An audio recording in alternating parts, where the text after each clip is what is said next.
With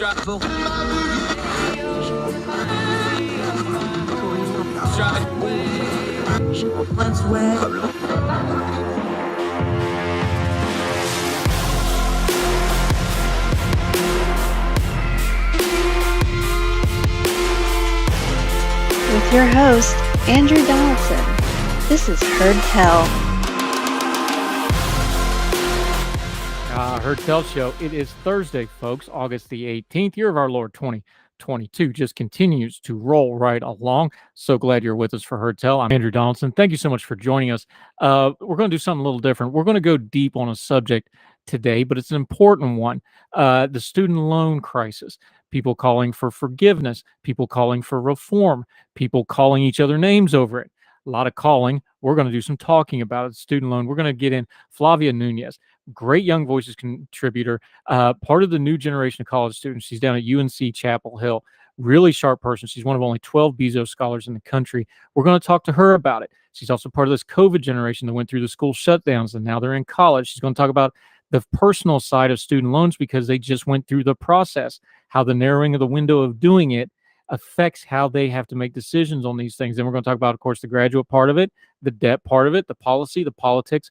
Going to talk about student debt in depth with a personal twist on it, not just policy and buzzwords with Flavia Nunez today. Also, we always end usually talking about charity or something good in the world or an uplifting story.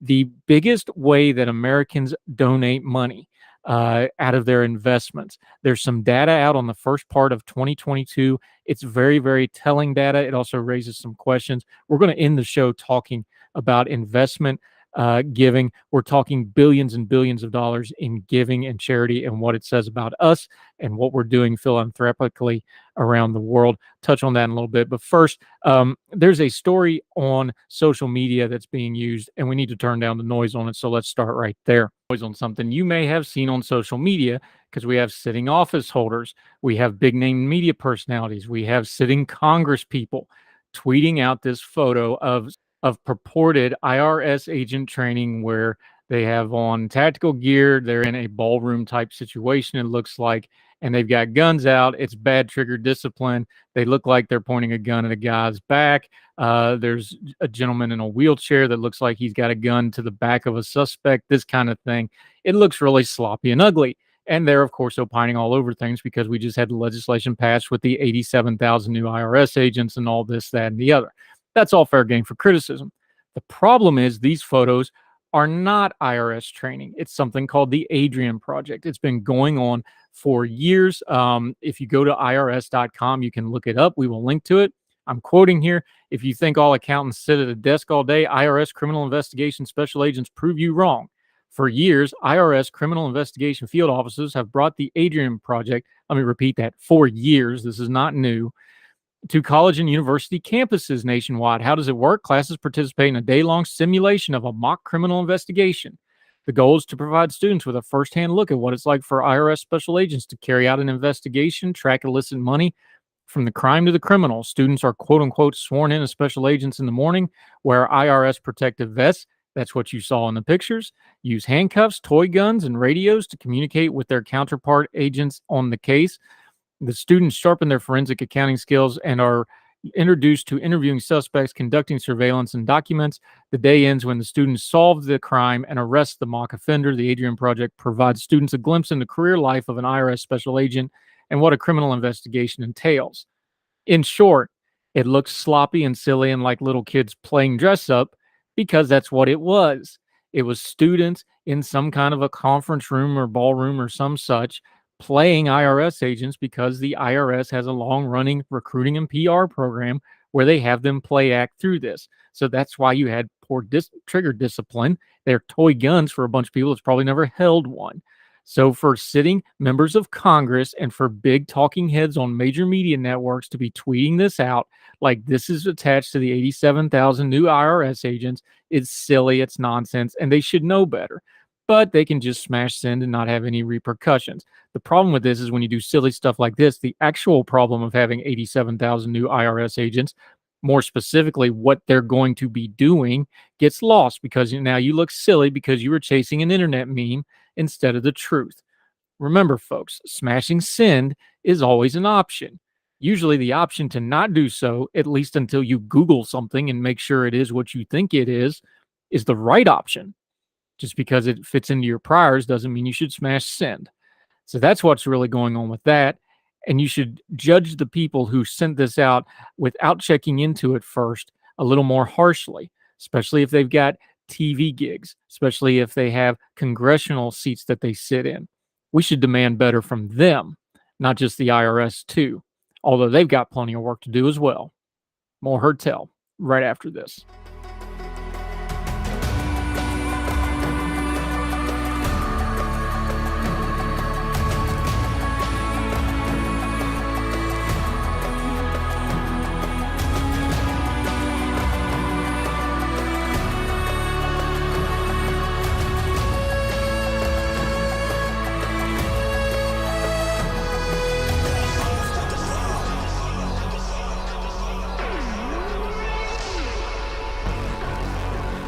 Welcome back to Heard Tell. Okay, we've been talking about this for a while. We're probably going to continue to talk about it because obviously nothing legislatively is going to be done about it. That means we may be looking back at White House action.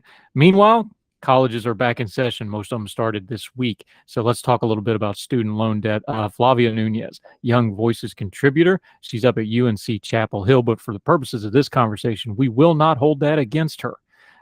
Thrilled to have you with us, ma'am. How are you? I'm good. How are you, Andrew? Fantastic. Thank you for joining us. I think there's some generation gap on this. So let's start with this because you're a college student, so you're right in that pocket. You just started school this week. I got to do this with one of my kids. They just started college this week. What's the current generation of college students think about this? Because we're all looking at it as the national narrative. So before we get into the specifics of the student loan debt problem, you're the new generation of college students. What do they think about it? What are they discussing it? Are they discussing it at all? That's an interesting question because I do think it depends on the college student. A lot of high school students, at least seniors, are worried a lot about getting into the private schools, the elite schools, and really the price tag that's tuition, room and board. Not a lot of seniors truly think about that until they're admitted. So really, it's just about trying to work these 4 years of high school, trying to work, trying to build a resume, do good in school, really devote yourself to your extracurriculars to try to get into college. But really, this conversation isn't done until probably a month before you have to commit to that college itself. So a lot of kids are really, I wouldn't say blindsided because it isn't hidden necessarily, but they are left in this zone where they don't really know what to do, whether they should take on the debt for their quote unquote dream school, or whether they should just go to another school that's still good, but isn't really what they wanted. So I feel a lot of college students are also, when they get to school, there's a split between those who depend on their parents to pay, or who really think it's their parents' responsibility, and those who are determined not to make it their parents' responsibility. And those are two very different philosophies. It really depends on the student that you see. There's a lot of students that work campus jobs as well to try to make it a little bit better. A lot of students, because loans are really, because yearly tuition prices range from, let's say, $15,000 to $50,000, a lot of students take on loans themselves that they will have to start paying off after they graduate. And so their mentality is also, let me make the most of this experience. But really, as I said, it really depends. Is that the core of this debate's problem? Because we want to talk about it in news narrative clips and buzzwords and, erase student debt or forgive student debt. Those are all slogans. This is really complicated issue, though, because like incoming undergrad students, that's one subset of people. Then you have the graduate level. Then you have the postgraduate level, which is, progressively more expensive and more, specialized down, if you will, smaller and smaller groups of people.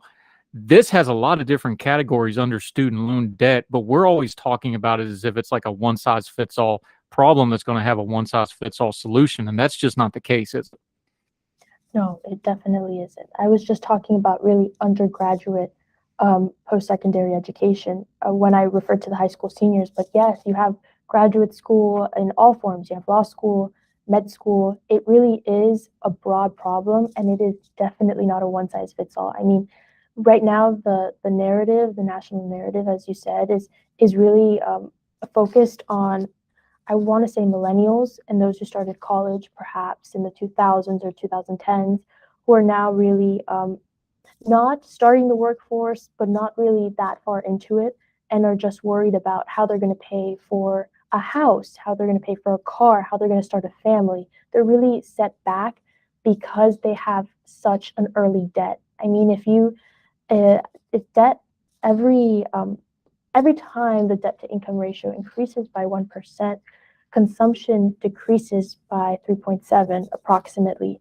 So you have this negative snowballing economic effect whereby potentially the GDP suffers as well. So this is a problem that really right now is affecting one generation, but will most nearly affect mine as well, especially since college prices increase astronomically every single year. Yeah, and we're going to get into those numbers with you in a minute, according to the piece you wrote at Chalkboard Review as well. But I have to ask you, because you're talking about generations, and you're of this generation, so maybe a lot of people haven't heard from your generation about this. You're going to be forever tagged as the COVID generation. You went through the school lockdowns. I'm talking broadly here. Y'all went through the school lockdowns. You went through remote school. How's that going to affect things? Because now you've got a whole generation of kids that are used to remote schools. Maybe they start looking at college expenses and go, hey, I did high school remote. Why can't I do more online college and do more hybrid stuff and maybe try to get my costs down? Or maybe they're looking at it as, no, I hated that model. I really want to go to school. And they take on that little bit of extra debt because they didn't like it. How much do you think COVID and the generation that went through that is now entering college or into their first or second year of college, how's that going to affect this debate, do you think? I think, honestly, from my personal experience and speaking to other college students my age, it's this like feeling of wanting to get out after so many years in your room doing school. You really lack that necessary social interaction that a lot of high school students depend on. Oh, let's go to after school to this ice cream store, or let's hang out, or let's have this party. A lot of people miss that connection.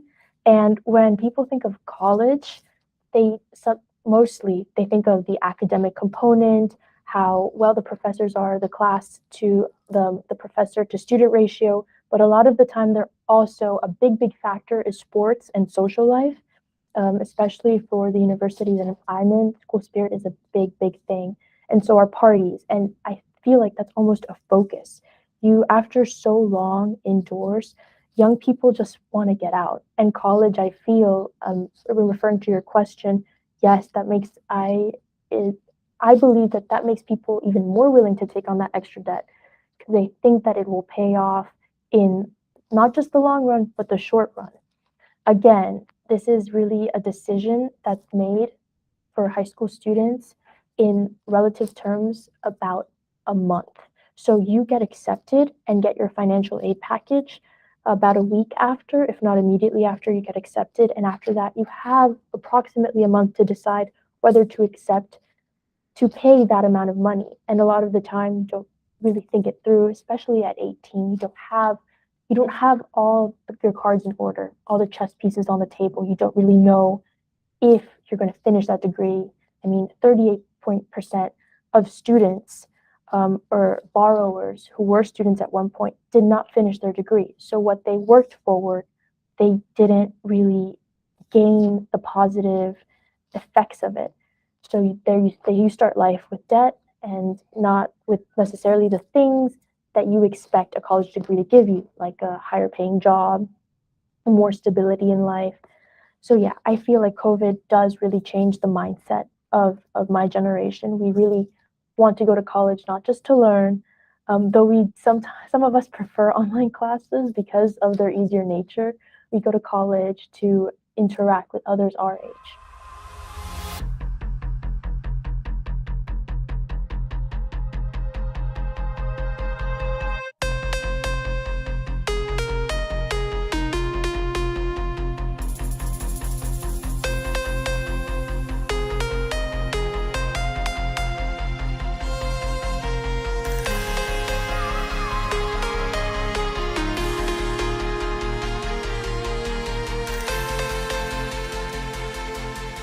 Flavia Nunez joining us. You just mentioned it, so let's just go there. There's no ducking that this is a business model for a lot of people, including the schools, including others. That debt you're taking on, you talked about that narrow window from the time you do your FAFSA, you get your acceptance letter, you've got a very small window to decide whether you're going to do debt or not. And there's a tremendous amount of pressure because now you've gotten in, are you going to go, that sort of thing. This is an age group. You're taking on debt. They would not give you a car loan at that age with your background. They're not going to give you a house loan. They're not going to give you probably any loan of any kind. And yet you're allowed to take out student loan debt. People accuse it, I've used this terminology too, that because the entire K through 12 system is designed to be a funnel to higher education in America now, this seems very, very predatory. Is there any other way to describe that, especially when you start talking about the realities of that narrow window where the kids have to decide that, considering this is the only kind of loan of this version that they would be allowed to get legally, and yet we let student loans for these young people go? It feels predatory, it looks predatory, and then when you start looking backwards through the student loan debt crisis, it really doesn't seem fair to the kids or anybody else. Am I missing anything there, or is that a fair way to adjust that? I mean, I do believe that that's a word that can be used because a lot of students, like I said, they're 17, they're 18. When they think college, they think, oh my God, I'm going to be free. I'm not really going to have pressure from my parents anymore. I'm going to have a lot of this independence. And there's also this ranking list and the idea of prestige and how much prestige counts for. So there is a lot of pressure, most definitely. I mean, there's also pressure from family figures as well, because the FAFSA and the other financial aid applications cost money in and of themselves. I mean, personally, I paid close to $1,000 in financial aid applications. So almost when you get back your financial aid offer and it is not as much as you were expecting or little as is willing for you to be able to pay that amount, you kind of are stuck in a zone where you don't know what to do because you've already invested the time in applying, but also know that with that amount of financial aid, you're not really going to get, for the FAFSA itself, there are two kinds of aid that you can get. Grants that you don't have to pay back and loans that you do. Grants are the best kinds of scholarships because it's essentially, counselors call it free money. It's a scholarship money that you're given to just study. But loans you do have to pay back. Sometimes even though they're subsidized, it is difficult. And when you're just starting, when you're expected to pay when you graduate, when you're just starting life, you find difficulty not just looking for a job, but looking for a living situation. It is, I would say, to a certain level, a business model that has worked in the past. Usually, a couple of years ago, I don't remember the exact date, but admission cycles would be much earlier in the year.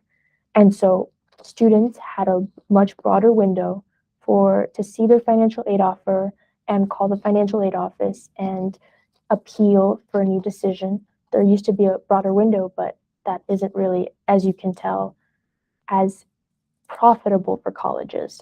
So that window was moved to this month-long process. For me personally, I did appeal a couple financial decisions, but sometimes it's not even the financial aid officers who are at fault because they are truly trying to help you, but a lot of it is just equations that are stuck. So your family makes a certain amount of money. This is a certain amount of aid you're going to get, no matter where that money is inputted or exactly how financially able you are to pay for that money. I think the root of the problem really is the large amount of money that college costs these days. I mean, it's an amount that is so large for an intangible object. I don't really think that there is anything that costs as much, because at least for housing, I mean, a house costs an exorbitant amount of money, but it's a physical property that you're going to get. You know exactly what's going to happen right off the bat. For education, it's an investment in your mind, in yourself, but you never really know how that's going to turn out. Yeah, Flavia Nunez joining us. This is why I wanted to discuss this before we get into the numbers and break that down, because that's the part everybody focuses on. They don't focus on the people problem aspect of this. So everything we just said, talking about it being somewhat predatory, talking about the business model contracting it down, there's more and more money, there's more and more pressure to get more money, that shrinks the windows, everything you just said. One of the largest vocal critics of student loan debt forgiveness is the folks that say, well, it's personal responsibility, nobody made you sign the loan. I understand that, I agree with that in principle. But how do you put a human face on that too? Because like we said, this is an age group that wouldn't get a loan for anything other than this. Where do you balance that out? Because yes, you have personal responsibility, but this isn't happening in a vacuum. This is happening in a sequence of events where there's a lot of pressure put on these very young people to take on this debt. What do you think the ratio of personal responsibility to the system is here? I feel, yes, there is some level of personal responsibility because nobody is ever pointing a gun at your head saying, take on this loan or else. So it is your decision, and you are technically an adult because most people take on this loan at 18.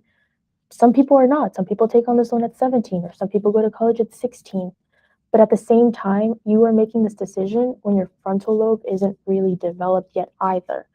Um, so, I mean, you can't drink until you're 21, and yet you can take on hundreds of thousands of dollars in debt that will affect your life starting at this young age. So I feel like personal responsibility is definitely a factor, but it, like you said, it is this there's definitely somebody taking advantage here in a way that we've seen throughout history. I mean, there's always going to be somebody who pays for a service.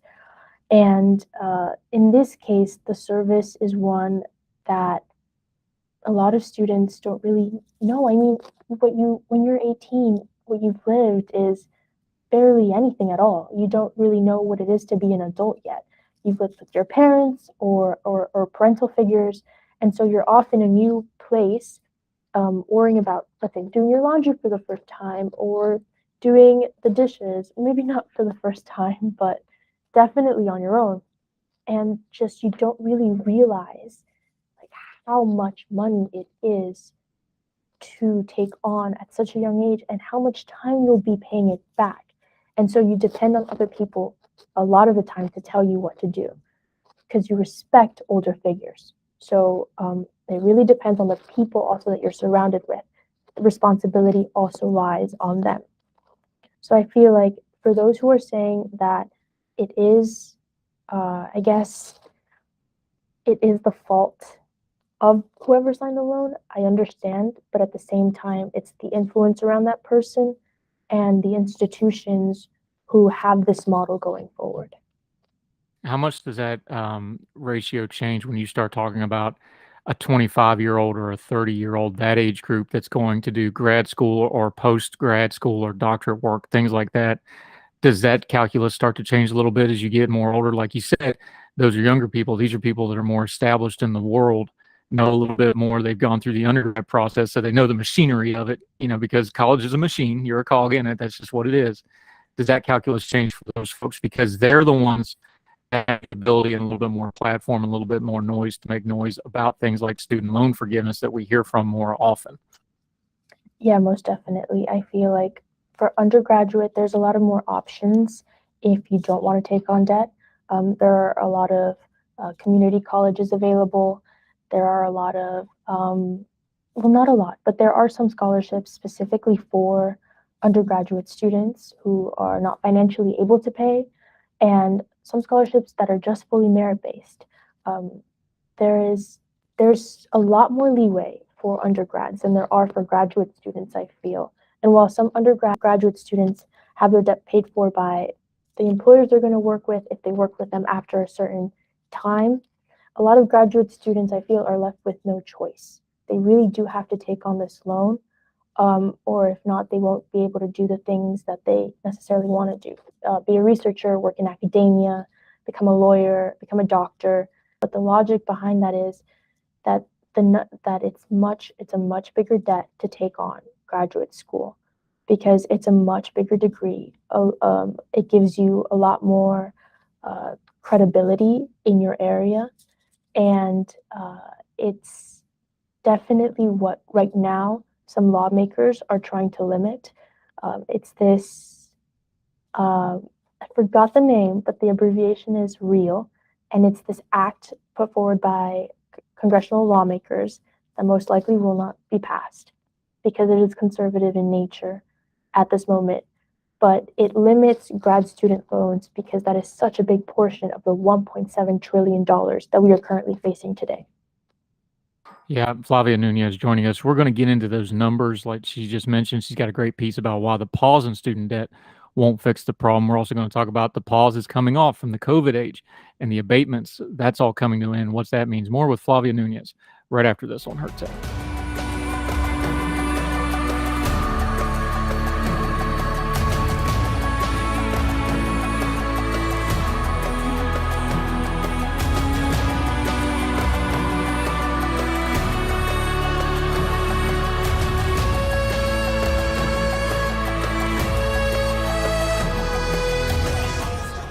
All right, here we go. Welcome back to Heard Tell. I'm Andrew Donaldson. That's Flavia. We're talking student loan debt forgiveness, but also how that debt comes, trying to put a human face on it, not just talking the numbers of it. You've got a great piece up about at the chalkboard review about pausing student debt won't fix the problem. We understand during the COVID age, they paused student debt. Right now, the official listing for how much student debt is over 90 days is only at 5%, but that's a false number. And it's a false number because they paused everything. That pause is getting ready to come off. The COVID era funding is getting ready to come off. Practically speaking, what is that going to mean? So right now, Biden has promised to announce a permanent solution for this $1.7 trillion problem. So because the student pause it started during the Trump administration, it's been extended 7 times for over 2 years. So as it's set to end this August, there's a lot of pressure on the White House to make a definite statement about student loan cancellation, which they ran on during the elections. So his plan right now is to cancel $10,000 per every eligible borrower. When I mean plan, I mean this is what has been discussed, what has been hinted at, but nothing has officially been said. He wants to cancel $10,000 per eligible borrower, which is anybody making, I believe, less than $150,000 a year. When that happens, there's, as you can guess, a lot of contention whether this is a good idea or a bad mistake. But at the same time, this idea lacks support from both sides of the aisle.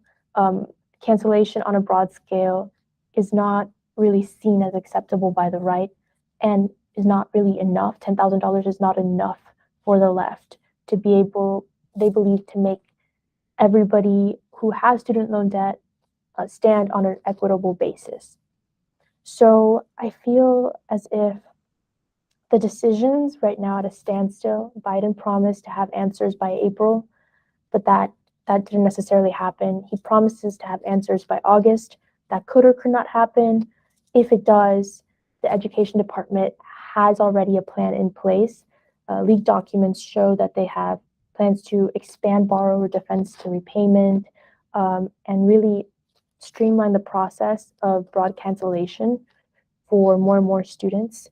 What that means is we can't really necessarily say or know, but taxpayers will be taking the brunt of it as these loans are funneled through taxpayer dollars that are expected to be repaid to the government. And when they're no longer repaid, it's just the people that foot the bill are not ones who have a say in the game. And the pressure on them, because let's be adults here. We understand what's going on. We've talked about the postgraduate debt being kind of a separate beast from the undergrad debt. That class of folks, predominantly, we don't want to get too rush here, but predominantly it's going to be a different class of people than some of the undergrads that are taking on debt. These are people that have more influence. These are people that are more established in their careers probably. They're probably in a little bit different social standings. That affects this, right? Because one of the criticisms of wide student loan debt is what you talked about earlier. The postgraduate debt is a different beast than the undergraduate debt. It's a different group of people. Who is it? But that's also the group that's got, the political power and the social media platforming and the media platforming, because let's be honest, the media, almost all of them are college graduates and that sort of thing. Is that where this pressure is really coming from, or is it more organic than that? No, most definitely. I feel like it would be a little naive to think that those who are pushing forward, who are making a student debt cancellation a broader topic, a broader point of discussion, don't have a personal say in the game. It is very likely that those who want student debt to be canceled have a lot of student debt themselves, and very likely that those who don't want student debt to be canceled do not have a lot of their own. So while you could stand on each topic as, like, let's say, a political view or an ideological view, like you're just against having the government play a broader role, and so because you lean typically conservative, or you just want better welfare because you lean typically left, there is, I feel, as with a lot of things, but especially with the student debt crisis, a personal reason to be involved. Because if you fight on, let's say, if you really expand this topic on and have a large voice, a large journalistic voice on social media or in the media itself, and are able to reach more people or reach lawmakers or influence the Biden administration in any way, you stand to gain a lot in terms of how much, let's say, student debt you will not have anymore after that moment. And there's a lot of you're going to lose hard, or you're going to gain a lot. It could be an organic thing, because $1.7 trillion is not something that can be ignored in any capacity. But I do feel like there is a lot of personal motivation in the conversation.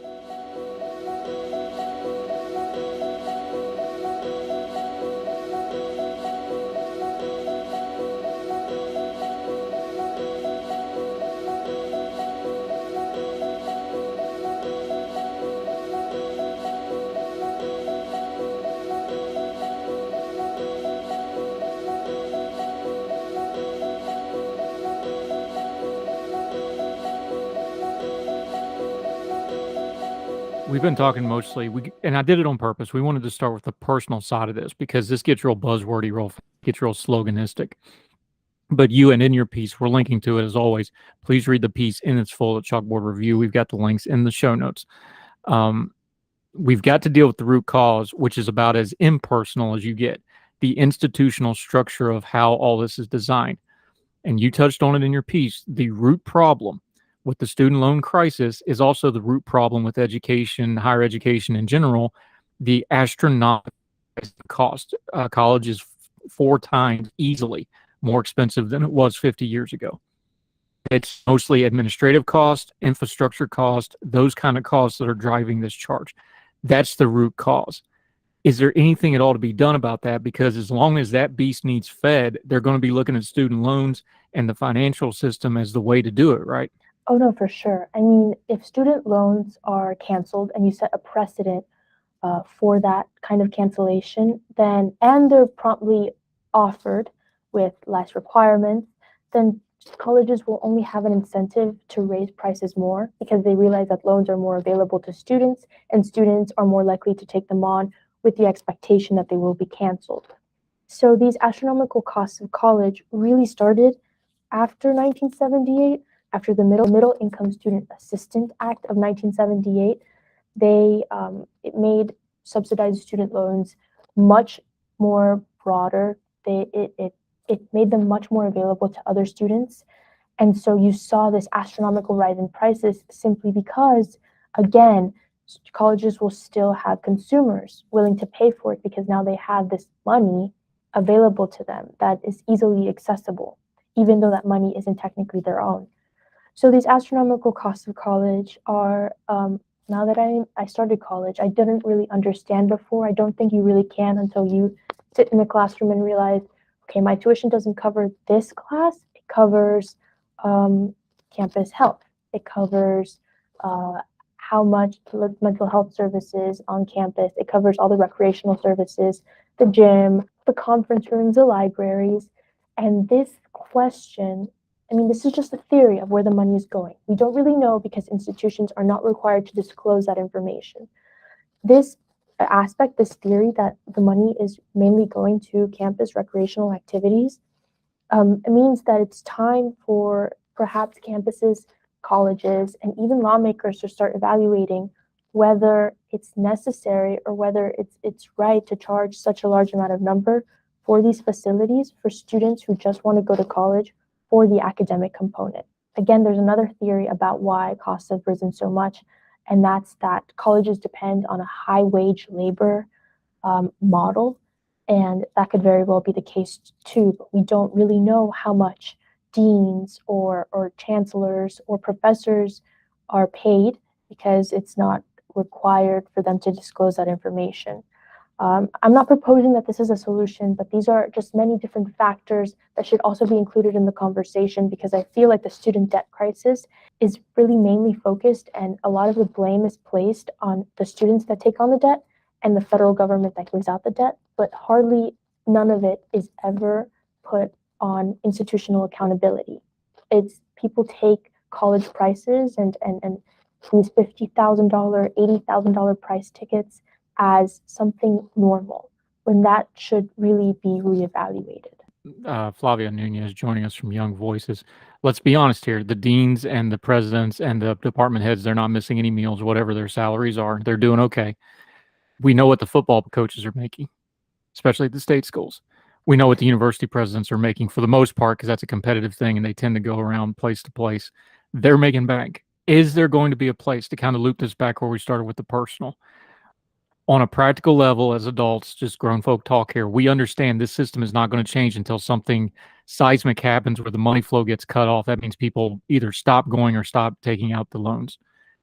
Is there anything on the horizon that's going to shake the system up? Because there's been lots of punditry about, there's a higher education bubble, like this isn't sustainable forever. At some point, trees don't go to a sky. They can't keep making this more and more expensive. The problem with that is if you have something like that, a lot of people are going to get hurt, and it's probably not those administrators that make a whole lot of money. It's probably the lower level professors and the students that's going to eat that cost, and they're the ones that's going to get hurt on it. But do you see anything like that coming on the horizon when you look at these numbers, or is this just the way the system's going to be for the next 5, 10, 20 years? I feel like what you're talking about, how students and lower professors are going to take the brunt of whatever happens, whatever negative effects happen in the future, whether it's that the problem grows bigger and college tuition prices rise to even greater amounts, or whether it's the opposite, whether college tuition prices lower for whatever reason, whether it's public backlash or through the lawmaking process. Whatever happens, you are completely right. I do not feel like the higher ups at the college, at institutions, will receive the brunt of the negative effects. I do feel, however, that they will not. A lot of it is their jobs are to make their institutions seem as great as they can be.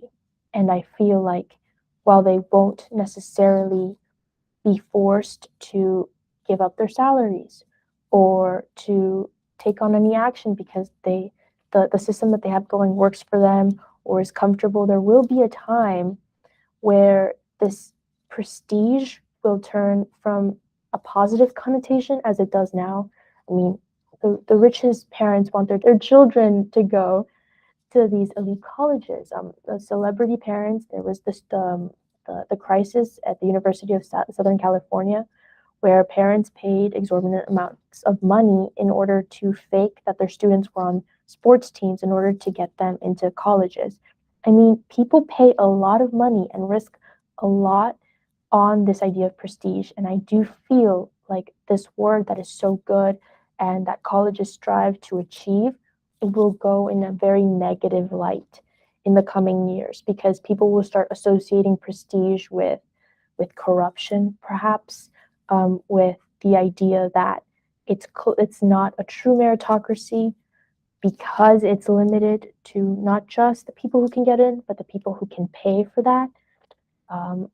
In the coming horizon, perhaps not the next 5 years, but by the time my children are born or my children go to college, it's not going to be as it is now. It's impossible. 1.7 trillion, even with cancellation, will only grow, especially with cancellation. If that is the path that the White House decides to take, it's just unavoidable. Organically, like you said, it's a problem that only has an exponential trajectory, whether it gets worse or if action is done now and it gets better. the education system right now is a broken bone, and cancellation is just a band-aid, really. You have to set the bone right now. It's up to right now the generation that you said, those who are taking on graduate loans, who have a voice in the media right now. It's on them also to bring attention to this and to provide more permanent solutions that lie beyond their personal say in the matter. At the same time, I don't feel like that's going to happen anytime soon. Yeah, I'm concerned as well. Flavia Nunez, let's end it on this, though. This is a complicated policy problem. It's a hot button political issue. How do we keep the people focused on it, that personal face on it, when people are just talking about this on their social media and debating it with people, not the media, just us, regular people? How can they change how they talk about this issue on their social media and when they're discussing and debating with folks to maybe push this forward and kind of get away from that buzzwordy stuff of, oh, they took on the debt, they deserve it, or you should forgive it, you heartless people. Why wouldn't you forgive debt? This is, awful. That kind of stuff that's not really helping anything other than just making it louder. How should they be talking about this issue, do you think? I feel like right now, as it's natural for this generation, they're focused on the immediate repercussions. So personal effects on personal loan debt for each individual borrower, let's say. What I don't see a lot in the media is the broader picture, what this is going to look like in 5 years, 10 years, 15, 50. This is a bubble, as you say, and it's going to pop eventually. But that's not what the media is focused on right now. With the people who have, the debate right now is on cancellation, when it should really be about the root of the problem, which is the cost itself.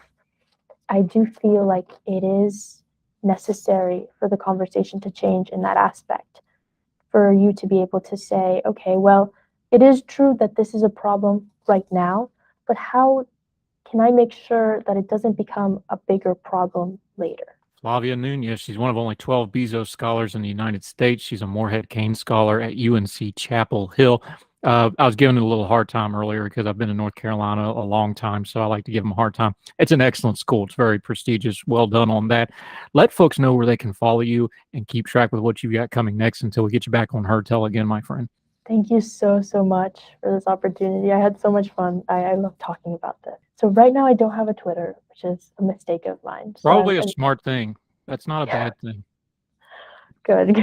My LinkedIn is Flavia Nunez. You can follow me there. Yeah, and you can check her out on the Young Voices page, on the talent page. She's got a lot of stuff going. We're expecting big things from her in the future. Flavia Nunez, really great job on this. Appreciate it. We'll talk again soon, my friend. Appreciate it. Thank you so much, Andrew. What a great way to spend the morning. Oh, thank you very much. We'll talk soon. Take care, man. You too. Bye.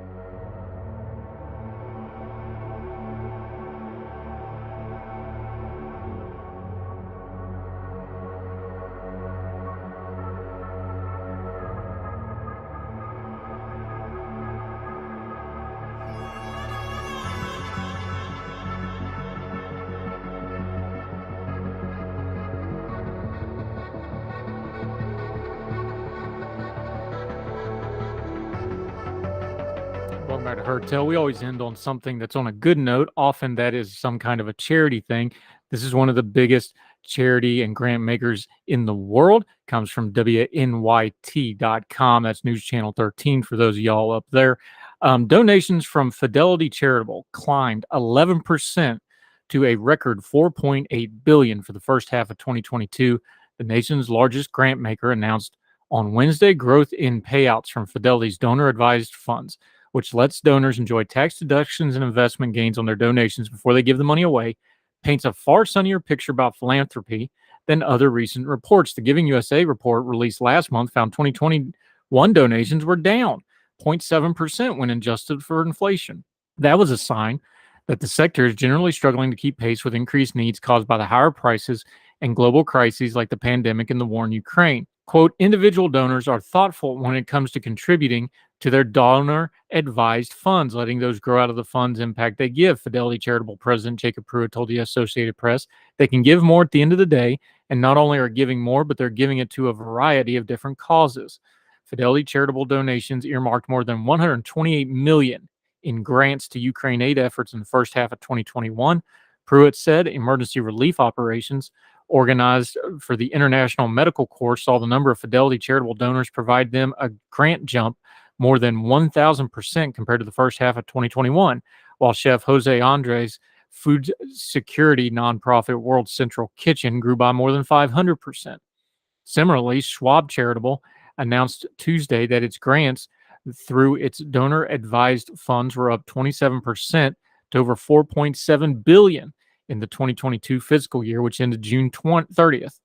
Pruitt said Fidelity Charitable had seen some slowing down in donations in recent months, but it's hard to tell whether that will continue. He said the data on the amount of money invested into donor-advised funds in 2022 so far would not be available until the end of the year, but, quote, when the market is down, there is volatility.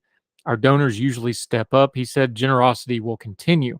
However, Gilded Giving 2022, a new report on donations released Tuesday by the Institute for Policy Studies, say the increased popularity of donor-advised funds is distorting philanthropy and the kinds of charity that receive the money. Chuck Collins, co-author of the report, said that top-heavy philanthropy, where wealthy people dominate charities because the majority of people are struggling economically and are giving less and are less able to afford to give. He said wealthy people tend to focus on donations to foundations that they control or legacy gifts. According to the report, donations over $1 million in 2021 went mainly to foundations that the donors controlled, donor-advised funds, and colleges and universities. It notes that less than half of American households now donate to charity, down from 68% just 20 years ago.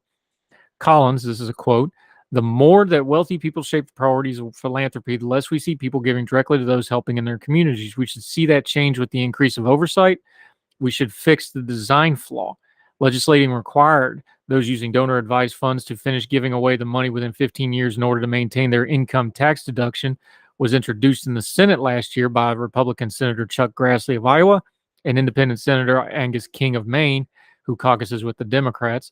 Another proposal would let money remain in the donor-advised funds for 50 years, but it would not be eligible for an income tax deduction until it is donated." Fidelity Charitable's Pruitt said he supports legislation that encourages donors to actively make grants for their donor-advised funds, though he points out that most of the money in the accounts is already donated within 5 years. The worry, he said, is the unintended consequences.